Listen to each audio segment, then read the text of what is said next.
Salut și bine v-am găsit la un nou vlog. Astăzi, după cum puteți vedea, de fapt nu vedeți pentru că e gri în spatele meu, suntem la Mina, la un muzeu și vom merge să vedem și noi cum este. Eu n-am mai fost aici și voi merge și eu pentru prima oară alături de voi. Link în descriere, dacă vreți să veniți, vi las în descriere la cel de la Mina. Și hai să vedem acum ce se întâmplă aici.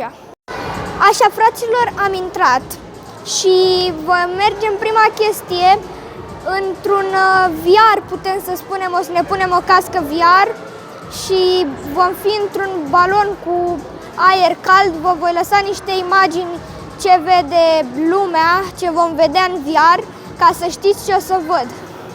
Așa, fraților, asta o să văd eu. Acum este lumea și asta vede ea mișcându-se. Wow! Un brad! Wow! E fain, chiar îmi place. Mă țin de asta aici. Ce? Munții!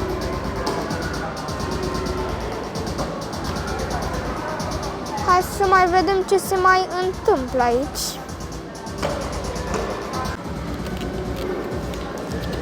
Mulțumesc! Wow! Mi-a transpirat fața de la casca aia. La muzeul Mina puteți să vă jucați. Este o tabliță în care puteți să hrăniți animalele, ceea ce voi face și eu. Ia, hai să vedem dacă ne acceptă mâncărica asta. Da, am mâncat-o. Hai să vedem, acum el are nevoie de proteine. Carnea e proteină, dar nu i-am dat-o. Ce înseamnă legume sau fructe? Ok. Îi dăm portocală. Ce înseamnă carbo? Pâine. A. Nu pâine. A. Păi da, dar îmi luam ouăle. Pâine ia. Nu. Are legume și fructe foarte multe. Ia vezi, fasole ce? Fasole? Dar de ce mi-a aia? Ia. Fasole. Gata. Asta a fost. E foame. Haideți să-i dăm. Merită copiii să vină la muzeul Mina? Hai să vedem ce va răspunde.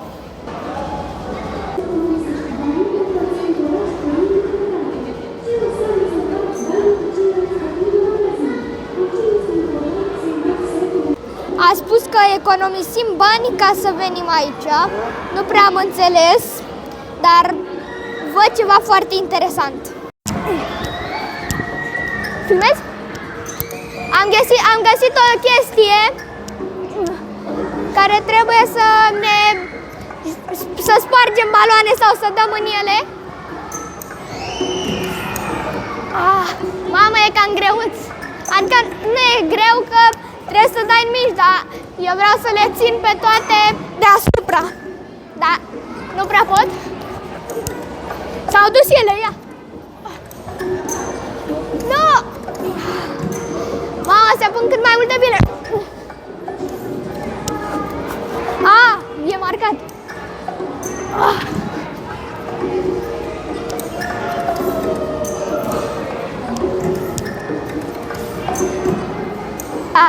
Asta a fost ce ne-am jucat aici. A fost fain, mi-a plăcut. Dar hai să vedem ce mai găsim. Fraților, mergem pe un topogan să vedem ce este. Am mari emoții, nu pentru mine, că m-am mai dat în o mulțime de topogane. Dar sper să țin bine telefonul. Am ajuns sus. Haideți să vedem cum va fi. Alături de frații mei, ce faceți? Bine? Bine. Ești bine? Da. Ne vom da pe topogan și ne vom da toți. Hai să vedem acum cum este. Vlad, te duci tu pe ăla? Da. Eu mă dau pe ăsta și Eric tu pe ăsta, da? Da. La 2, 3 și am plecat, da? Stați puțin, îmi pun microfonul ca să nu-l scap și mergem. Plecăm. 3, 2, 1 și... Mamă, cum ne-am dus! Cum ne-am dus! Hai, vedem ce mai găsim. Mai vreau să mă mai dau o dată neapărat. 2, 3 și... Mamă, dar cum alunești pe partea asta de jos! Așa, fraților, dacă vedeți ceva, sunt eu ăla alb. Sunt eu, am pus cadrul ca să puteți vedea ce fain este. Am găsit o căsuță aici, o cameră în care poți face asta. Eu zic că e foarte fain aici la mine și chiar puteți să vă recomand. Așa, fraților, vom intra acum, nu pot să spun tunel, pentru că după cum puteți vedea ai și pernuțe să stai. Aici și ceva deasupra. Vom merge prin el. E cam mic, dar e ok. E fain. Hai să vedem acum că mai văd niște lucruri. Pentru copilași mai micuți, dacă aveți frățiori mai mici, puteți să îi aduceți, sau chiar părinții, dacă se uită la acest vlog, pot să vină, pentru că aveți aici un topogan mai micuț, m-am dat ca să vă arăt, și o piscină plină cu bile, și după nu mă mai urc. Mai aveți și un traseu pe care puteți să-l faceți. Este bazat și pentru copii mai mici. Mai aveți aici și un joc VR, adică nu e VR, e ceva cu un volan care trebuie să conduci o barcă.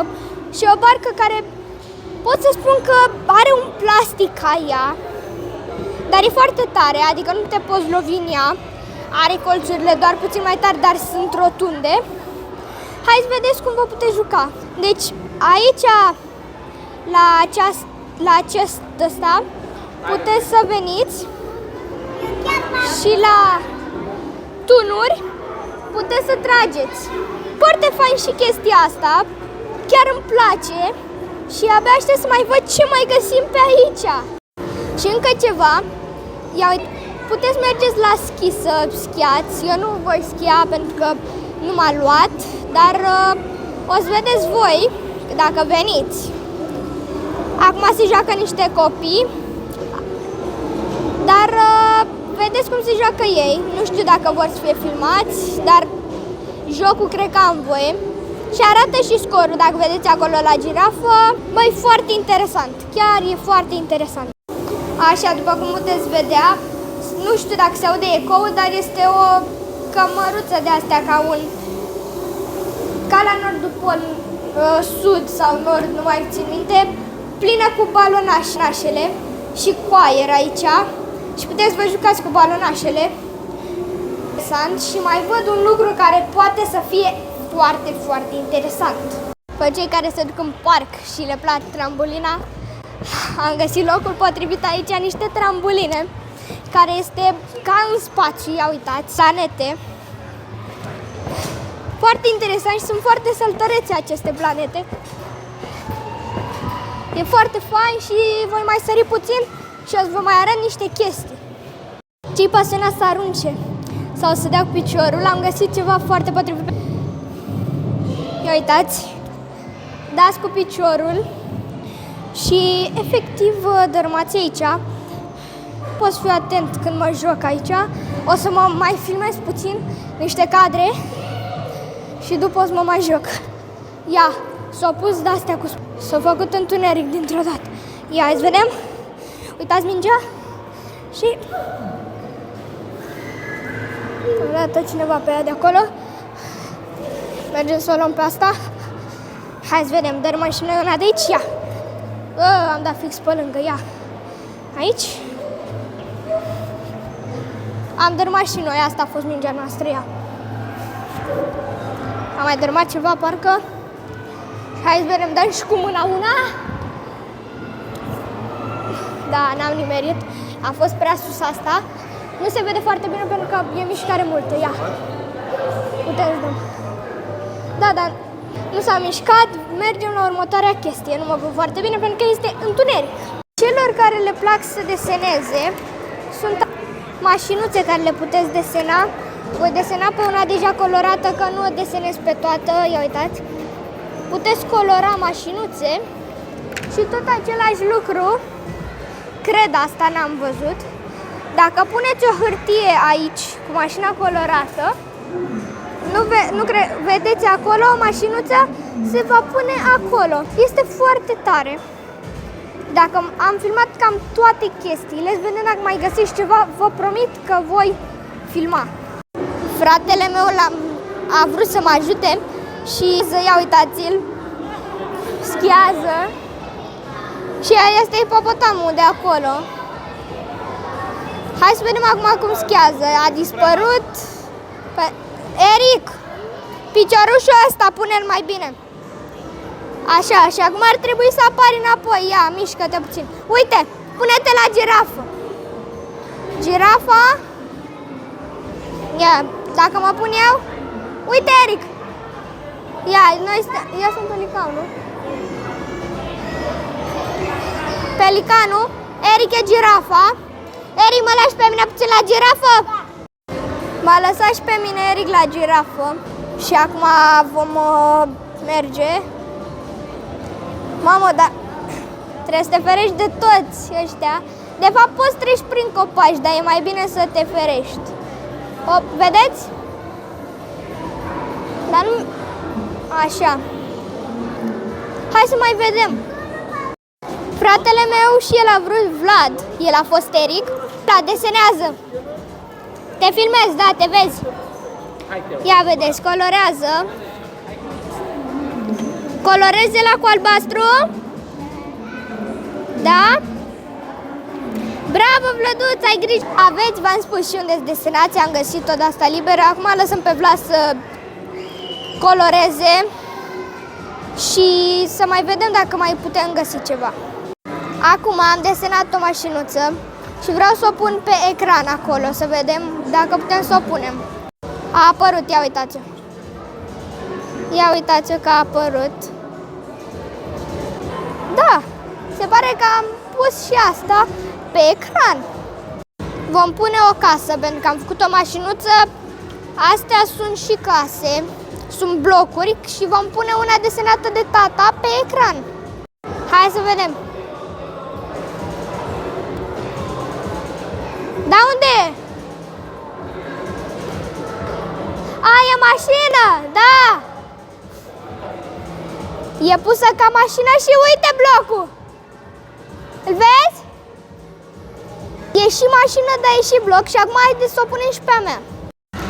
O punem și pe a noastră și ia uitați-o. Am făcut-o în 3 culori. Și acum mai văd, cred că e ultimul lucru pe care pot să-l văd aici. Acum haideți să vedem, pentru că am găsit o tobă.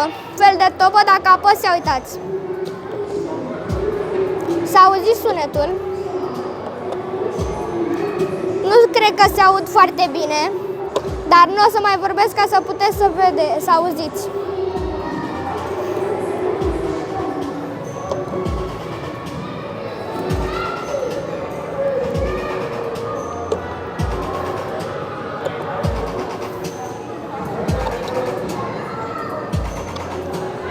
Nu știu dacă s-a auzit pentru că microfonul era deschis.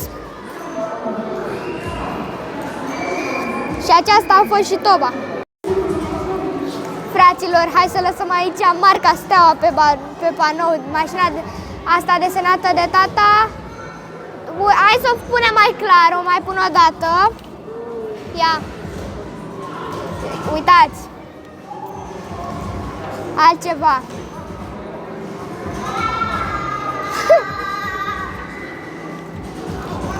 Le fac și mașini. Ia. Da.